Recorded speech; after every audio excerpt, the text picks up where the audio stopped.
नमस्कार दोस्तों, माइसा क्लासेस के इस YouTube चैनल पर आप सभी दोस्तों का अभिनंदन है। आज अपन दोस्तों एक यूनिक टॉपिक, राजस्थान के इम्पोर्टेंट टॉपिक, राजस्थान की संभागीय व्यवस्था के बारे में पढ़ने वाले हैं।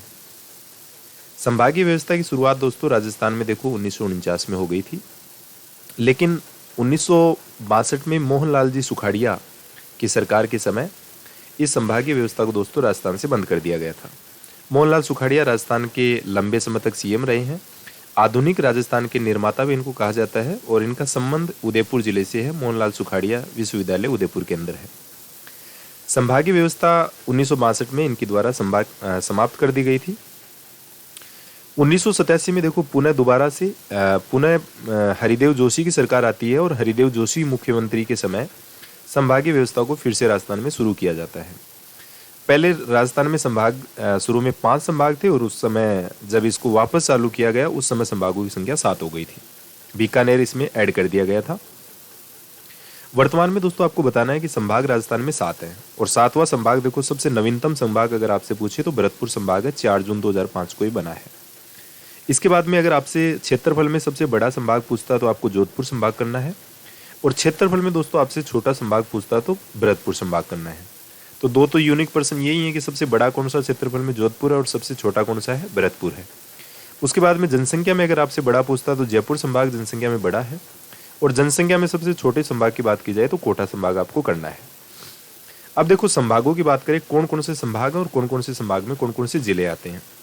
अजमेर संभाग की बात करें तो दोस्तों आपको बताना है सभी संभागों को स्पर्श करने वाला या मध्यवर्ती संभाग अगर आपसे पूछे तो लगभग अजमेर संभाग आपको करना है। अजमेर में 4 जिले आते हैं दोस्तों। अजमेर आता है, भीलवाड़ा आता है, नागौर आता है और टोंक आता है।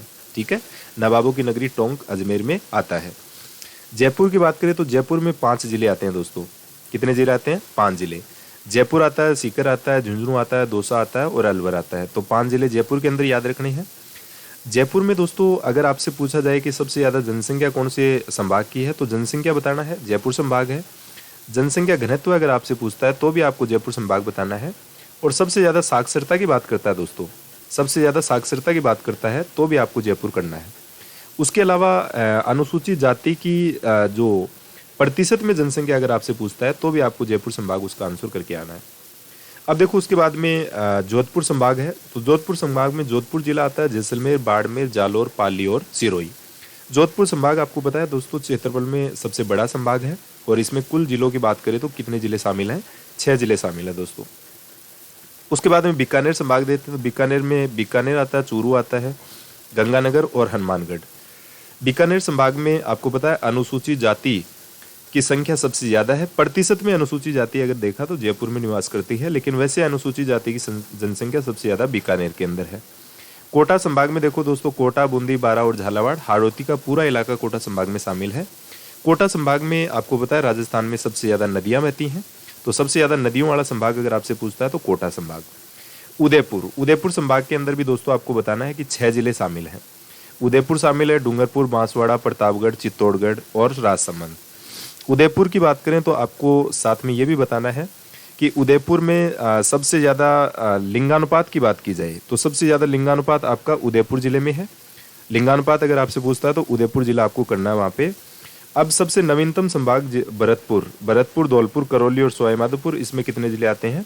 4 जिले आते हैं। तो ऐसे करके अपन ने इंपोर्टेंट जो भी संभाग थे उनके बारे में अपन ने समझने का प्रयास किया। तो प्रारंभ में संख्या 5 थी, वर्तमान में संख्या 7 है। सबसे बड़ा छोटा आपने जनसंख्या में बड़ा छोटा सब आपने देखा है। तो इस तरीके से अपन ने एक क्विक रिवीजन के टाइप में इसको संभागीय व्यवस्था को अपन ने पढ़ा है और मुझे उम्मीद है कि आप लोगों को ये बात बिल्कुल समझ आ गई होगी। ऐसे ही मज़ेदार वीडियो के साथ में फिर आपसे मुलाकात होगी। तब तक के लिए आप सभी लोगों का धन्यवाद। अगर आपने इस चैनल को दोस्तों सब्सक्राइब नहीं किया तो सब्सक्राइब आप अवश्य कर लें, ताकि जो भी वीडियो नया डाला जाए उसका नोटिफिकेशन आप लोगों तक पहुंचता रहे, ताकि आपकी तैयारी जो है उसके अंदर और भी आप अच्छा कर पाएँ। थैंक यू, सभी को धन्यवाद।